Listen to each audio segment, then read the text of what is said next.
Morning, y'all. We are obviously deep into bread making this morning, and I get to work today too, but I'm hopeful that I can go out and get some morning chores done and get in the garden before I get to go to work. So come along with me and let's see what we can get done. First though, some updates. Lemon trees are looking fantastic. They're doing really good. My oak tree, not so much. It's almost like it's decided to go into fall and lose its leaves. But I don't know what's going on with it. But the lemon trees are looking really good. They're getting nice and tall. So that's good. Sweet potatoes are growing. Those are for our sweet potato starts. It's actually a Mr. Wonderful project. And it is incubation time. Got chicks in the incubator.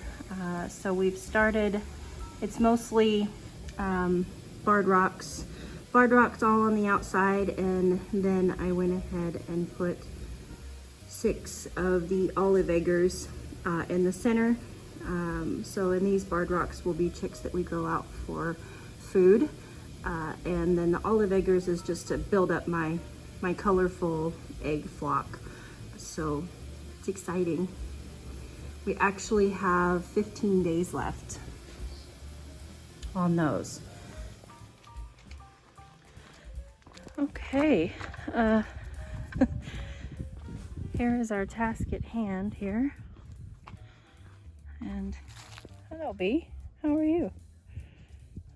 Just a little chilly this morning, Mom. So I've pretty much gotten the raised bed filled. I do not have anything for this side of the cattle panel trellis. I brought a bucket with me. We've had storms all day yesterday, so here's a quick update. There are peas on this cattle panel, but they have not come up yet. I have cauliflower sporadically coming up here. There's some right there. And I'll just re-sow, something else for whatever does not come up. That's a I'm here to help. Get to know Siri at apple.com. Siri's talking to me. That's a weed. So the potatoes are taking up this whole area, and they're all coming up nicely. And of course we have our lettuce over here.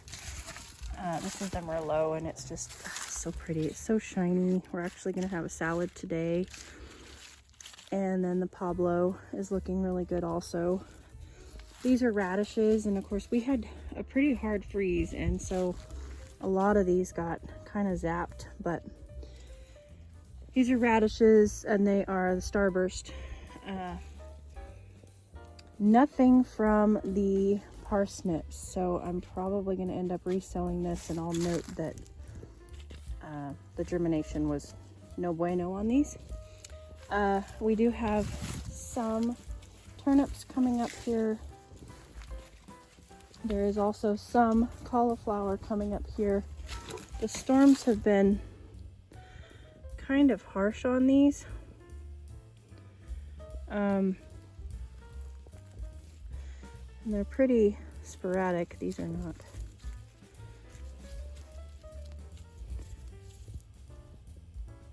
So I'm not sure that, there's one that's just decided to come up. It's not at all where I planted it. We've just had a lot of water. So we'll have to see how that goes. The garlic's doing good. And then of course I've got broccoli here. Just little ones. Just little broccoli starts. Look at that. That is a sweet potato. Volunteer. It's probably from a sweet potato seed, because my sweet potatoes went to seed last year. So that's actually kind of exciting to see that. That's the first time I've seen that. So broccoli starts, beets in this area here, and more broccoli starts. Some bok choy and pak choy has been seeded there. I've seeded beans all through here, and a bunch of lettuce also, another round of lettuce. So that's basically, you know, we're pretty much, the raised bed is filled except for this trellis. I've left this area right here for this trellis.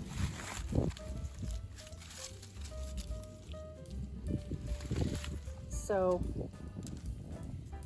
I need to, all of that said, the reason why I said all of that, this is what I'm planting today. This is all kale that I've started, and it's time for it to go out in the garden. And it's time for me to clean up another space in the garden. So I am coming to my no-dig bed here in front of the porch. As you can see, the weeds are winning pretty well in a lot of it. Just pretty much just right here. Over there it's not so bad, but I need to get the trellises cleaned off. And as you can see, the asparagus is going crazy. The strawberries are going crazy. So my columbine is coming up. So there's a lot going on in this bed. It's trying to produce me food and it needs some love. It deserves the love, so I'm gonna get it cleaned up here and maybe get some kale planted. Okay, we're getting somewhere. And I've accrued a bucket of strawberry starts because I'm thinning out my strawberry beds. A good friend of mine in Oregon taught me that it's important to thin out your strawberry beds. So I'm doing that while I'm at it, but my alarm just went off to take the seedlings in. I'm hardening off seedlings. So I have a shade area and a sun area. This is obviously the sun area. Today they were out for 2 hours. So these guys will go back to the shade. And these guys will go back in because they have been out in the shade area for 2 hours. So I do a week increasing their time every day. So I do like the first day 1 hour, the second day 2 hours, then 4, then 8, then all day and all night. So these guys will go in the house, back in the house, on their, underneath their lamp, and the other ones will come back and sit here on this table in the shade for the rest of the day. Okay, there we go.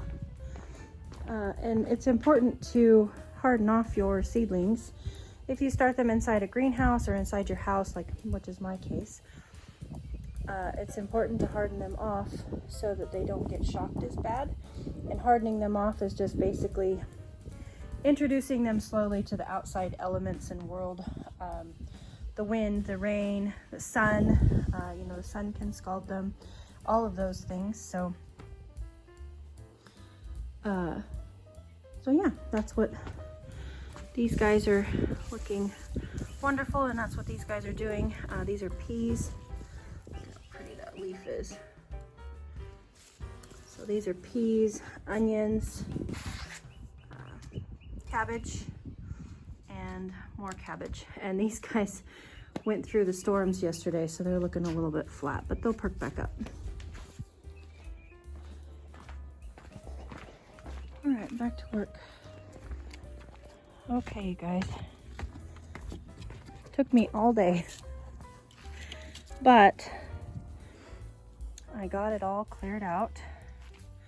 Got all the strawberries thinned while I was in there, so they look good. They're all about 4 inches apart, 6 inches apart.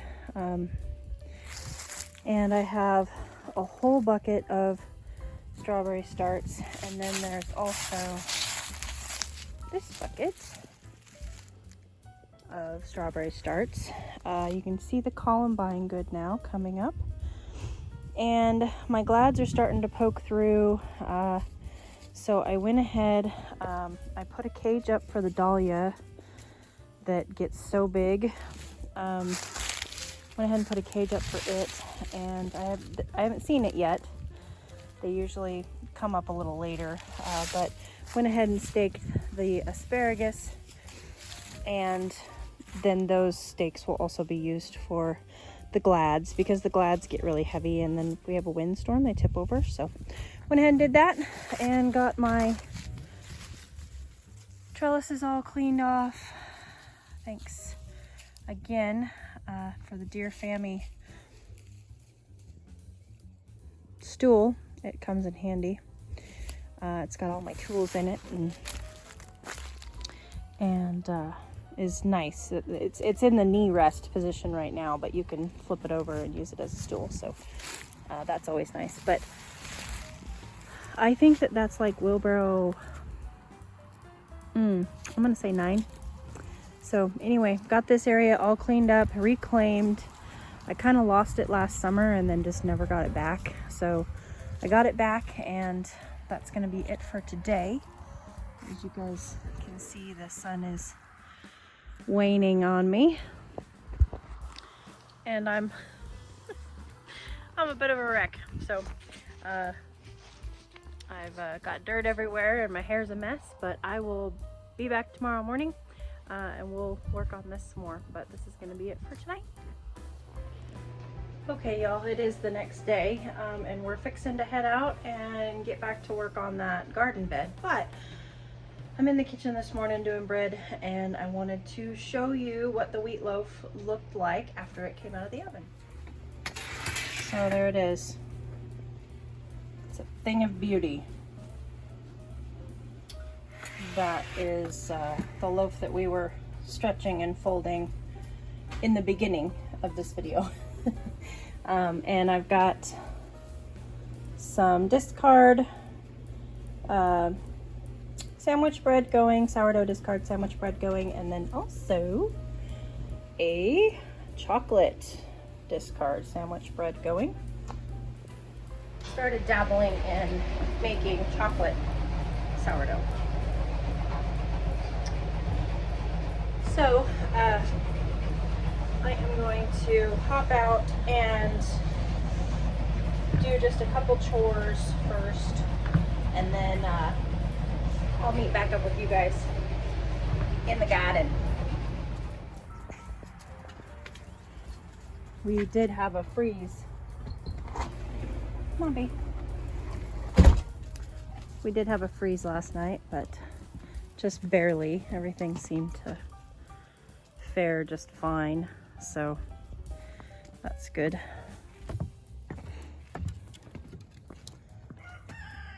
Oh, Lordy. It feels so good to have this space cleaned back out and ready for planting. And it feels really good to have those strawberries all thinned out so that they can produce better. And then, of course, I've got more to plant, so snap to it. It feels so good just to be in the garden and to be out planting things and getting my hands dirty. And I wish that I could explain to you guys how exciting and wonderful this time of year is, when the sun's shining and the roosters are crowing, and it's just, I love the farm in spring. It's so exciting. It's just full of life. Okay, there we go. So this is my compost that I made. So it's not perfectly sifted and, 100% broken down, but it is from the farm. So I went ahead and dressed the strawberries and the existing plants with mine, and then we did have some purchased compost. So I went ahead and got the rest of this garden bed set up with compost and rows like I like to do. And then I actually ran out of mulch, so I'm gonna have to go get some more mulch, but this is ready to plant. So we're going to get our little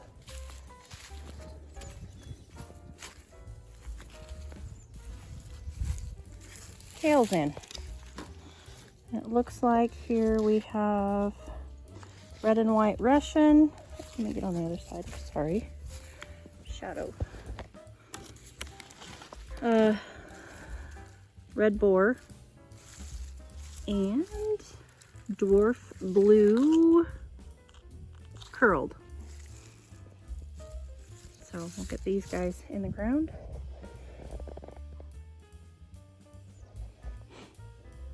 All right, there it is. Put all of the the dwarf blue curled kale there along the porch. And then we've got the little kales here in front. There's some of this is the red boar, and then the rest of the red boar is actually over here. And then the red and white Russian is up here in this area where Bossy is. There we go. Feels good to have that task completed. Now it's on to what do I do with all these strawberries? We'll see if I can find somewhere for them. Okay, so that's where the strawberries ended up at. Went ahead and put them on my railing boxes again, and I'm aware that they, you know, probably won't make it through the winter. It's okay as far as I'm concerned. These strawberries are free. We are going to hopefully remember to try and put them in the garage to overwinter in the garage when we're going to have a really cold spell. And I know they're droopy right now, but they'll pop back up. This is just from, you know, sitting in a bucket. They've been upended from the ground and been sitting in a 5-gallon bucket for 24 hours, and so they will pop back up. I did get them watered in nicely, so that's what we ended up doing with the strawberries. I still have like 3/4 of a bucket left, and there is all of my compost that came out of my window boxes. I think that's what these things are called. I'm not 100% sure you know what these pots are called. I think they're called window boxes, but we need to go to town today, so I'm going to stop by Walmart and see if they have any more, because I've had a couple fall off the railing, and you know, I've busted a couple, and I do have more strawberries, and I really like putting strawberries in those. I really like having strawberries that are up above the ground. They stay cleaner. You can just pluck them, you know, they're right on the railing there. You don't have to bend over to pick them. And my dogs are garden dogs, so my dogs really enjoy going through the strawberry patches and getting the strawberries first thing in the morning. And so there's none left for me. So I am going to see if I can get some more boxes to put strawberries up on the railing of the porch. And also just a couple things to touch on here that I think are kind of important to let you know. I do feel like it's a really good idea if you're going to be, you know, planting in pots, containers, container gardening of any kind. If you can, at the very least, you want to top off your containers. There's some that I have that are just too big to move. And so I just, you know, amend them by filling them back up to the top with nice rich compost. And there's a couple different things that, you know, I would recommend. I do recommend at the very least, putting compost in the bottom half, and then putting potting soil on top. But if you can, like for these strawberries, I just gave them full compost. I know that strawberries are big feeders, and the more that I feed them and the more nitrogen that I give them, I know the more that they're going to produce. So I went ahead and just dumped these containers out from last year and then refilled them with complete compost. It's important that you give your plants nutrients, and if you can, it's important to take your pots, whether you're flower gardening or whether you're vegetable gardening, dump those pots out every year and fill them with good nutrient dense soil, you know, whether it be potting soil or compost, or I'm not gonna, you know, everybody's got different ways of gardening. So I try to stay as organic as possible, because that's just my way of gardening, but that doesn't mean that should be your way. You know, do what you can with what you got. So anywho, I do recommend dumping out your pots and refilling them with good compost or potting soil before you plant them. I think that's about it, you guys. I am going to get ready to go to town. Miss Bossy needs to go to the vet and get a full workup. We are going to give her senior dog full workup today and make sure that she's healthy and everything is working correctly. She is 13 now, so we try to keep up on those things with our dogs and all of our animals. And then I get to go to Walmart and see if I can buy more pots so that I can plant more strawberries. So I hope you guys are having a great day, and I am going to leave you there. I'll catch you on the next one. Yours truly.